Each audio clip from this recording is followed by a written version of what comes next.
The sun rose over the coast of Portugal, painting the Atlantic horizon with soft streaks of gold and silver. It was supposed to be an ordinary flight, Flight 278, a routine passenger journey from Lisbon to New York. 189 souls aboard, clear checklists, calm voices, and perfect weather. The Boeing 787 Dreamliner stood proudly on the runway, gleaming under the early morning light. Raindrops from the previous night shimmered on its wings. The engines purred with the rhythm of confidence, a sound passengers never questioned, but pilots respected like heartbeat. Inside the terminal, travelers lined up with sleepy eyes and coffee cups, unaware that their flight would soon be remembered for all the wrong reasons. Among them, families returning home, a group of students, a business delegation, each with a story, each trusting the sky. By 8:45 a.m., boarding was complete. Luggage secured, cabin doors locked. The weather report still read partly cloudy. Mild turbulence expected, but far across the ocean. Satellite images told a different story, a massive storm system building silently, growing faster than forecasts could track. Its spiral arms stretched hundreds of miles wide, feeding on warm sea air, turning calm blue skies into a living wall of chaos. The plane taxied. Smoothly onto the runway, the engine's pitch rose to a powerful hum. A few passengers looked out their windows, watching the ground blur as the aircraft lifted gracefully into the morning sky. The city below grew smaller, the ocean closer, and soon the coastline vanished behind them. Everything felt peaceful. At cruising altitude, the cabin filled with soft chatter and the clinking of coffee cups. Children pressed their faces against the glass, tracing clouds with tiny fingers. The crew moved calmly through the aisles, offering snacks, smiling a rhythm perfected through hundreds of flights. The captain glanced over his digital display. Every reading was perfect: fuel flow, altitude, speed. His co-pilot noted a few patches of turbulence ahead. Nothing unusual. They adjusted course slightly, aiming to cut through the jet stream for smoother travel. Far below, the Atlantic shimmered like a sheet of polished steel. The reflection of sunlight danced on the wings. But then slowly, subtly, the light began to change. At first it was barely noticeable. The white glow outside dimmed, replaced by a deeper, colder hue. The horizon blurred. The sky turned gray, then darker still. Cloud layers began to build ahead, thick and swollen, like a mountain range made of smoke. The flight radar showed a large cell forming, but its density was off the scale. The pilots had two choices: detour several hundred miles or pass through the edge of the system, where turbulence would be moderate but manageable. Fuel efficiency and air traffic guidance made the choice simple: continue forward. No one on board knew that the storm had just been upgraded to Category 2, cyclone, its outer band stretching. Directly across their flight path by hour 4, passengers began to sense the change. The air grew heavier. The cabin lights flickered faintly as the aircraft brushed against rising winds. The once smooth hum of engines took on a deeper, strained tone. Through the windows, clouds now towered above and below, massive, spiraling structures glowing faintly from within with bursts of lightning. The turbulence began small bumps at first, then jolts that rattled coffee cups and drew quick breaths from nervous passengers. The captain switched on the seatbelt sign. Crew members checked rows, their smiles still steady but tighter than before. Outside, raindrops streaked. Across the windows, even at 36,000 feet, an early sign they were entering something far more dangerous than expected. By hour 5, daylight began to fade prematurely. The sun, hidden behind miles of cloud, gave the sky a strange green tint. The plane vibrated softly under gusts of crosswind. Radar now showed lightning strikes within 20 miles. The pilots requested permission to climb above the storm, but the air traffic control signal began to weaken, faint static creeping into every transmission. Suddenly, the aircraft jolted violently. Trays clattered, oxygen masks swayed slightly above passengers' heads. Gasps filled the air. Outside, lightning forked across the horizon, white fire dancing across black clouds. The plane pushed higher, engines straining to rise above the worst of it. But the storm had grown too tall. It reached the stratosphere, a monster of pressure and wind. The temperature dropped rapidly. Icy mist formed near the cabin edges as static electricity hissed along the fuselage. The radar display blinked twice, then froze. By hour 6, the Dreamliner was flying blind. Only the pilots knew how serious it had become. The storm wasn't just rough, it was uncharted. Systems flickered as electromagnetic interference from lightning disrupted sensors. Rain now hammered against the fuselage, each drop sounding like metal pellets. The plane shuddered again, dipping before stabilizing. In the passenger cabin, the crew stayed calm, securing items, whispering brief instructions, but the fear in their eyes betrayed the truth. This was no normal turbulence. The lightning outside had become relentless veins of energy stretching for miles, illuminating massive walls of water vapor like curtains of white fire. They were trapped inside the belly of the storm. And then came the worst sound a pilot can hear: the autopilot disengaging. Manual control was the only option, and as the plane lurched downward for a moment, the clouds outside opened just enough to reveal the ocean below, dark, furious, and covered in churning waves. The wind screamed against the fuselage. Altitude fluctuated wildly. Passengers gripped armrests. The seatbelt sign flickered again. Somewhere deep in the aircraft, a tray slammed to the floor. In the cockpit, the pilots fought for control, every gust of wind pulling them off course. The storm's magnetic interference scrambled navigation. Instruments showed impossible numbers, speed jumping from 280 to 900 in seconds, altitude flickering between false readings. Lightning flashed again, so bright it blinded the cockpit for half a second. The plane rolled slightly before stabilizing, and then, through the storm's static, a faint voice crackled through the radio. A nearby flight? Warning of severe downdrafts ahead. They were flying straight into the storm's heart. By hour 7, the passengers were silent. No laughter, no chatter, only the roar of rain and wind outside. Inside the cockpit, the captain made a quick calculation. Fuel, distance, descent path. The math didn't lie. They couldn't turn back. Their only chance was to try and land. Somewhere below, amid the chaos and the waves, radar hinted at a possible runway, small, distant, but real. It was a private airstrip on the Azores Islands. The question wasn't if they could find it. The question was if they could survive the descent. The sky had turned from gold to gray within minutes. What once looked like a wall of clouds now surrounded the aircraft like a living creature, swallowing it whole. The radar screen flickered with red and orange warnings, lines dancing erratically as the storm tightened its grip. The airliner, a 200-ton masterpiece of metal and precision, was no longer gliding, it was fighting. Each gust of wind hit its wings like a hammer, shaking trays, rattling windows, and dimming cabin lights. Lightning split the horizon in violent bursts, momentarily revealing the endless maze of clouds and rain that trapped them in the heavens. Inside the cockpit, every system was being tested. The autopilot struggled to maintain altitude as crosswinds slammed against the tail. Warning tones echoed through the cabin like a heartbeat that refused to calm. The storm was no longer just weather. It was a battlefield. The passengers could feel the pressure shift. Overhead bins trembled. Water droplets rolled down the windows as the outside world turned into a blur of motion and light. Somewhere in the back, a child's toy slid across the aisle as the aircraft tilted slightly left. The seatbelt signs glowed steadily, but even their small yellow lights seemed fragile in the chaos. From the ground below, radar operators watched in silence as the blip representing Flight 308 began to descend irregularly. The controllers exchanged glances. Their screens showed turbulence levels, rarely seen in civilian aviation. They knew the pilots were in the storm's direct path, a system strong enough to tear smaller planes apart. In the air, the storm unleashed its full power. Sheets of rain struck the fuselage so hard it sounded like machine gun fire. The engines roared against the wind, fighting to stabilize thrust.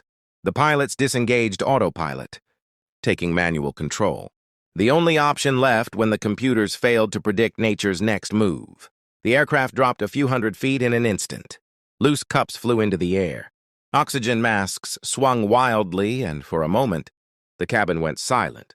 That kind of silence that comes not from calm, but from sheer disbelief. Then the sound returned. The thunder. The rain. The engines screaming for balance. The windshield was a canvas of chaos, lightning reflecting across the pilots. Visors, rain sweeping sideways, and a faint, eerie glow from the storm's heart ahead. The plane was being drawn toward the center, the eye, where the pressure was lowest and the turbulence most violent. Down below, the world was watching. News. Networks were already tracking the flight after its signal flickered twice on radar. Amateur flight trackers shared data online. Severe weather in path, they wrote. Altitude drop detected. Back in the cockpit, every muscle strained against the control yoke. The storm was dragging them downward. But the crew knew they couldn't descend too quickly. The terrain below was mountainous. Between the lightning flashes, glimpses of shadowy peaks appeared far beneath the clouds. Static filled the radio, breaking into fragments of sound. Emergency frequencies crackled but failed to connect clearly. Every attempt to reach air traffic control was swallowed by static. It was just them now, alone in the storm. The turbulence intensified. Over the Indian Ocean, wind shear patterns can shift in seconds, and this storm was feeding off warm ocean air like a living monster. The nose pitched upward briefly, then dipped as a downdraft hit from below, dropping the plane nearly 1,000 feet. Passengers gripped armrests, eyes wide, unable to see the outside world beyond the vibrating windows. The wings flexed violently, a test of engineering and faith. The navigation lights flickered red and green through the fog, barely visible. Inside the fuselage, everything creaked and groaned under pressure. The pilot's hands were firm, faces lit by the dim red glow of the emergency panel. Bolt of lightning struck nearby. Not a direct hit, but close enough to make the cockpit flash white for a split second. Static danced along the windows like electric veins. The storm had swallowed them whole, and yet deep within, the crew pushed forward, trusting the systems, the training, and their instincts. The altimeter spun slowly downward. They needed to find a gap, any break in the clouds that could allow them to descend safely, but the radar showed nothing but a swirling vortex of red and orange. The storm's core. Outside, the world was chaos. Inside, time stretched. Seconds felt like minutes. Every sound mattered. The pitch of the engines, the flick of switches, the thump of turbulence. Then, for the briefest moment, the clouds thinned. A faint streak of light appeared ahead. Not sunlight, but lightning reflecting off rainwater. It was the edge of the eye. They had reached the storm's heart. Inside the eye, the world was eerily calm.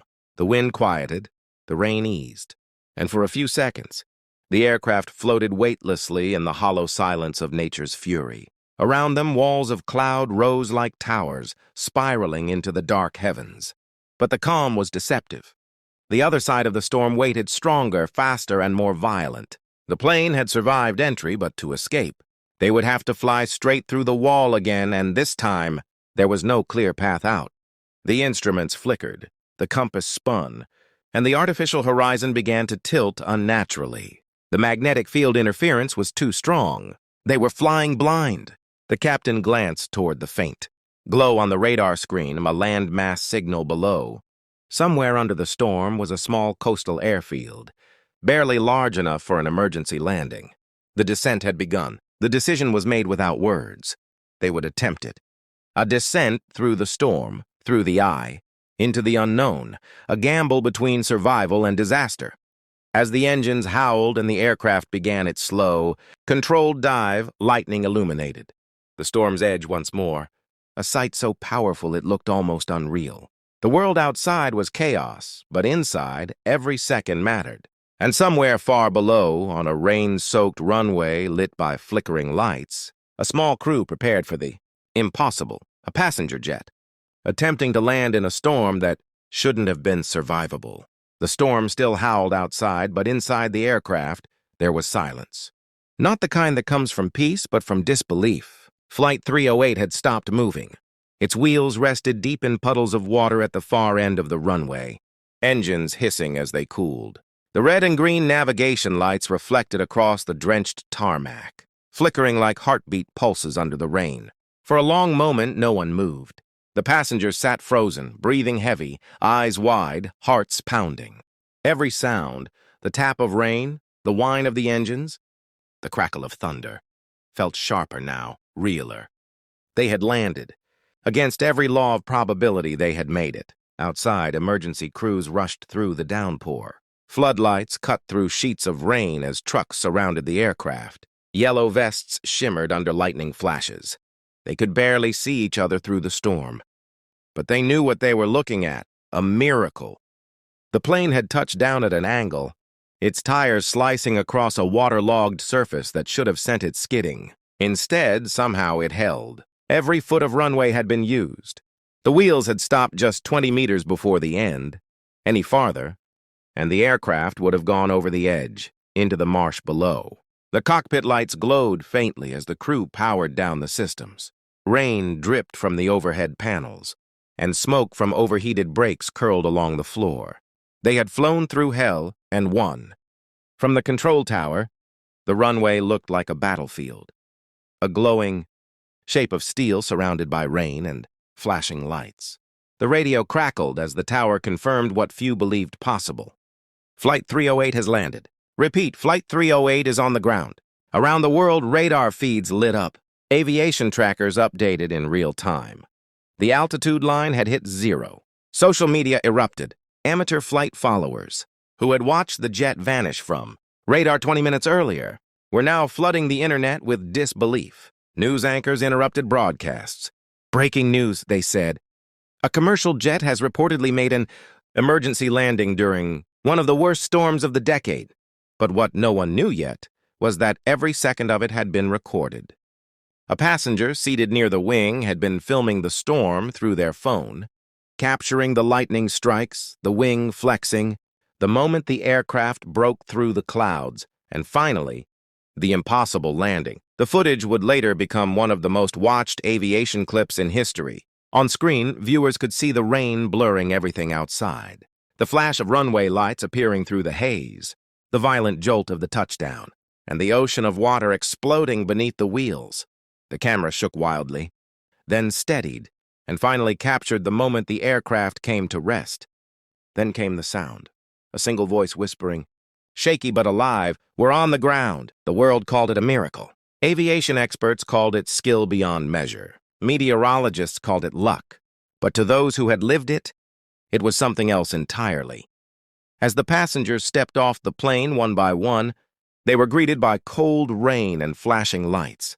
The ground felt unreal beneath their feet. Some touched the tarmac, others simply stared at the aircraft behind them, the jet that should never have survived that descent. From a distance, the plane looked like a ghost in the storm, silent, scarred but standing.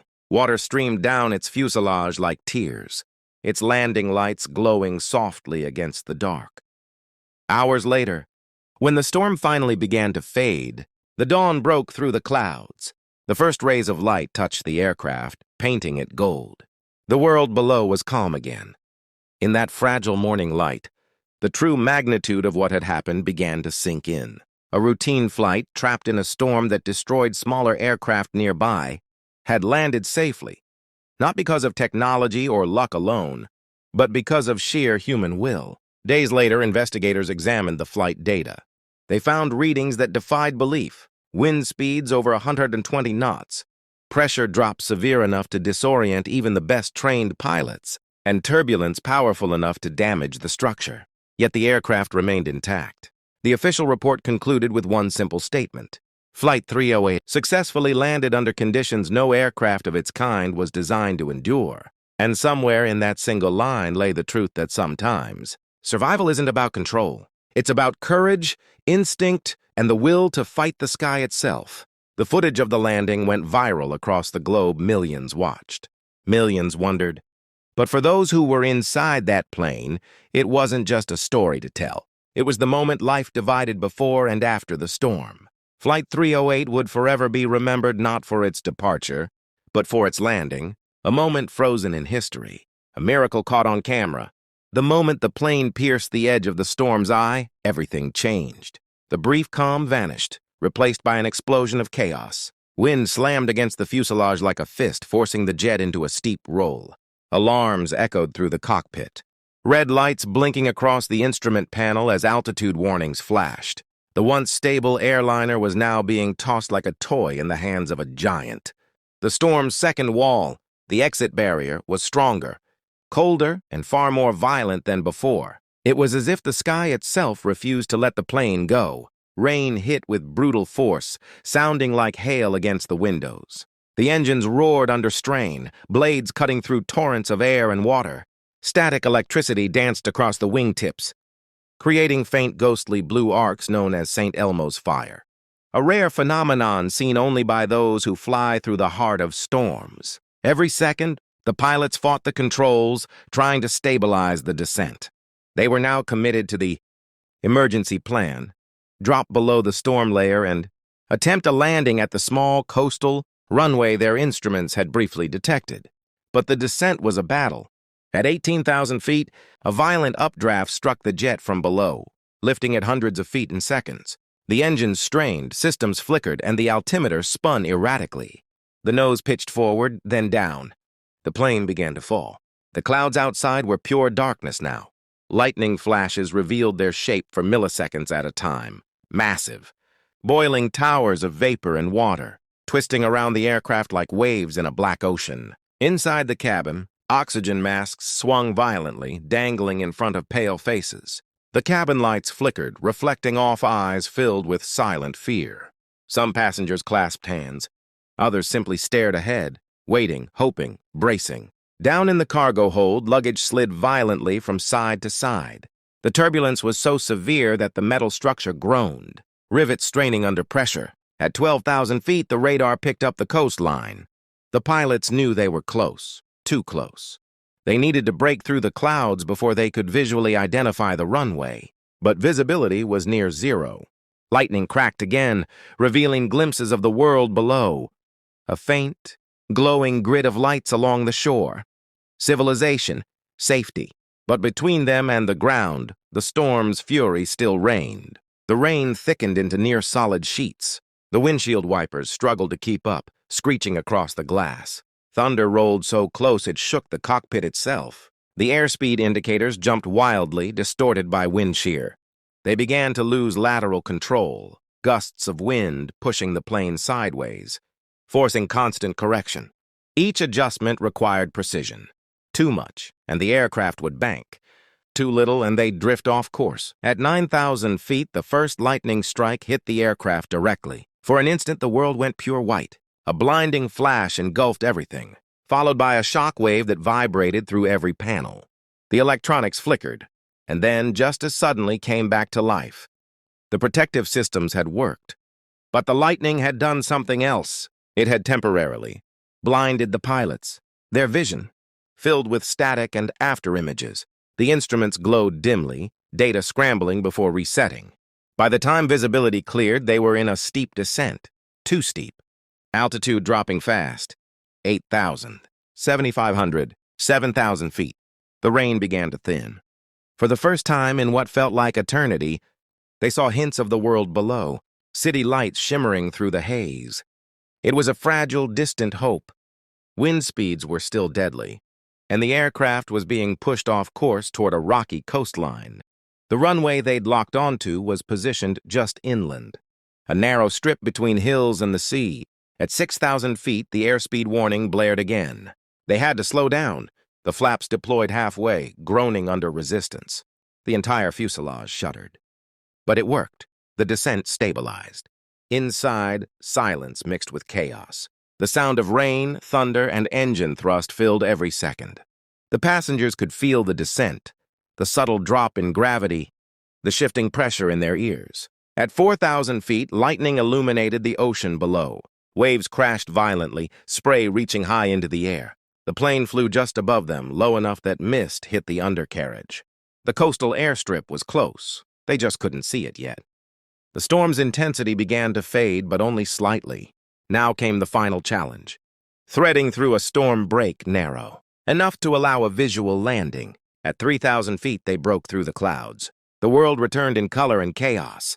Below, the coastline appeared like a streak of silver. Palm trees bent sideways in the hurricane winds, lights flickering across flooded streets. And there, barely visible between the sheets of rain, was the runway. A thin strip of concrete glowing under emergency lights. It was their only chance. The aircraft lined up with the approach path, but wind shear made it almost impossible to stay centered. The nose drifted left and right, the engines roaring as the pilots adjusted thrust. Lightning flashed again, turning the rain into a curtain of white. The runway vanished, then reappeared. Every second mattered. At 2,000 feet, the ground proximity alarm began to beep. The pilots ignored it. The aircraft was stable enough for descent. By 500 feet, 1,000 feet. The lights grew brighter, the runway now fully visible through the rain. Water streamed off the wings as the flaps extended to full. The landing gear deployed with a heavy metallic thud. The wheels locked. The landing lights cut through the downpour like twin beams of hope. 500 feet. The crosswind hit again, shoving the jet sideways. The pilots fought to realign the nose with the runway. The engines screamed at near full thrust, then throttled back. 300 feet. The rain was blinding now. The aircraft hovered in a fight between air and gravity. 200 feet. The ground rushed up, trees, fences, the edge of the runway. 100 feet. The captain pulled the control yoke gently, flaring the nose just in time. The jet sliced through the storm, wheels brushing the flooded asphalt. Water exploded beneath it, waves rippling across the tarmac. The engines reversed thrust, screaming in defiance against the storm. Spray covered the entire fuselage. For a moment, no one knew if it would hold. Then, the nose lowered. The speed dropped. The aircraft steadied. They were on the ground. But the battle wasn't over. The brakes fought against hydroplaning, tires cutting through sheets of water as the plane raced down the runway. Sparks flew as metal strained under pressure. Every inch felt like eternity. Finally, after what seemed like hours, the engines whined down. The aircraft slowed, sliding slightly before coming to a trembling stop at the very end of the runway. Raindrops continued to hammer the windows. Lightning flashed in the distance. The storm still roared above, but below, on that narrow strip of soaked concrete, a miracle had landed. The passengers had survived. Flight 308 had done the impossible, landing in a storm that defied every rule of aviation.